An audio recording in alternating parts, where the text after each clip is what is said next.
सुप्रभात, good morning भक्तजन। Divine प्रभु channel पर आप सभी का स्वागत है।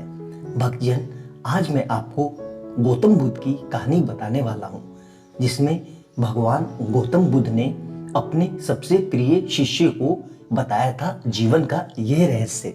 तो चलिए जानते हैं वह रहस्य क्या है और वीडियो को प्रारंभ करते हैं। आनंद महात्मा बुद्ध के सबसे प्रिय शिष्यों में से थे। एक बार वह श्रीवास्ती में विपस्सना कर रहे थे।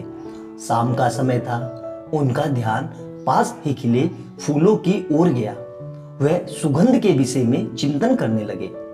इन फूलों की सुगंध कितनी अच्छी है, लेकिन सारी सुगंध तो उस दिशा में जा रही है जिस ओर हवा बह रही है।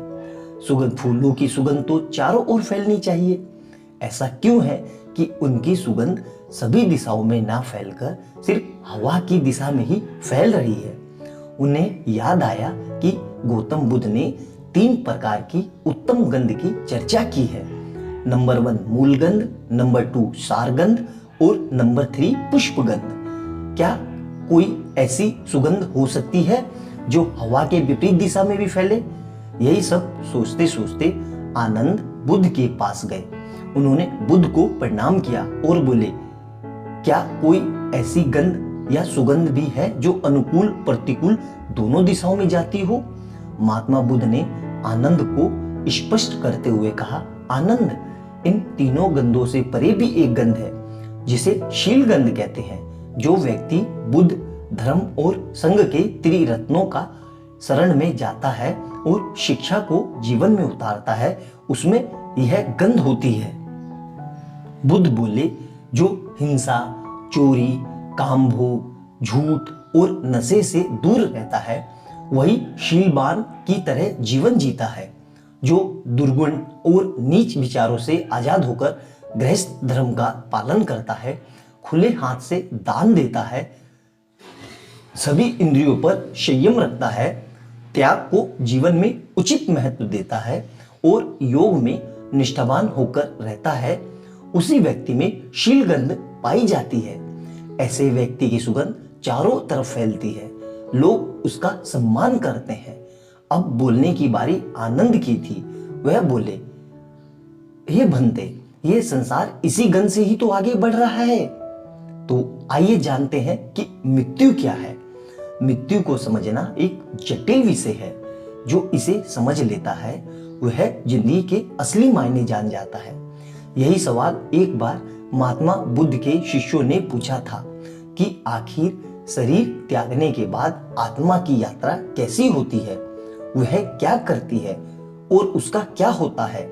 यह सवाल सुन महात्मा बुद्ध के चेहरे पर मुस्कुराहट आ गई। महात्मा बुद्ध ने बड़ी ही शालीनता के साथ अपने शिष्य से पूछा, पहले तुम मुझे ये बताओ कि अगर कोई तीर सीधे आकर तुम्हारे हाथ पर लगता है तो तुम सबसे पहले उस तीर को निकालोगे या ये देखोगे कि वह तीर किस दिशा से आया है? शिष्य ने कहा, निश्चित रूप से मैं सबसे पहले उस तीर को निकालूंगा, नहीं तो वह मेरे पूरे शरीर में जहर भर देगा।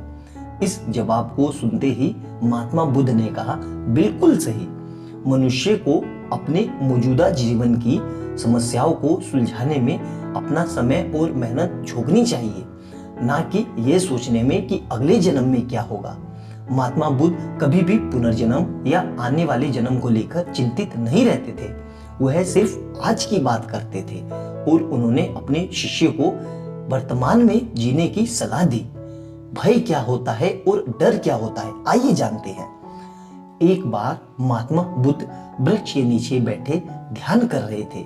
इतने में ही कुछ बच्चे वहां खेलते खेलते पहुंच गए और जिस पेड़ के नीचे बुद्ध ध्यान में लीन थे, उस पेड़ के ऊपर पत्थर बरसाने लगे ताकि आम वृक्ष से नीचे गिर जाए। तभी एक पत्थर महात्मा बुद्ध के सिर पर लग गया और उनके सिर से खून निकलना शुरू हो गया। लेकिन इस घटना के बाद महात्मा बुद्ध की प्रतिक्रिया और भी ज्यादा हैरान कर देने वाली थी। महात्मा बुद्ध रो रहे थे।